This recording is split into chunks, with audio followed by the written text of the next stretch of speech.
Viewers, आप लोग देख सकते हैं सेकंड कॉलोनी में मीटिंग स्टार्ट हो चुकी है। मैं करीब से नहीं बता रहा हूँ क्योंकि इनको डिस्टर्ब होता है। जूमिंग कर देता हूँ। आप लोग देख सकते हैं यहाँ पे मेल फीमेल की मीटिंग हो रही है। तो हमें जल्द से जल्द इनके एग्स देखने को मिलेंगे, क्योंकि मैंने ये पेड़ जो है सो मार्केट से लाया है।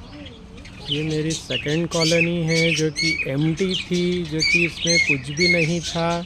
तो मैं यहाँ पे पेड़ लाया हूँ। आपके सामने जो है सो मीटिंग हो रही है, देख सकते हैं आप लोग। इसी तरह होती है मेरे यहाँ पे। आप लोग को अगर बर्ड्स रिलेटिव आपके यहाँ पे बर्ड्स ब्रीडिंग नहीं करते हैं तो मुझे कमेंट ज़रूर करिए। मैं आपको जो है सो मेरे से जितना नॉलेज है आपको दूंगा। चैनल पर नए हैं तो सब्सक्राइब कर लीजिए। Thanks for watching my video.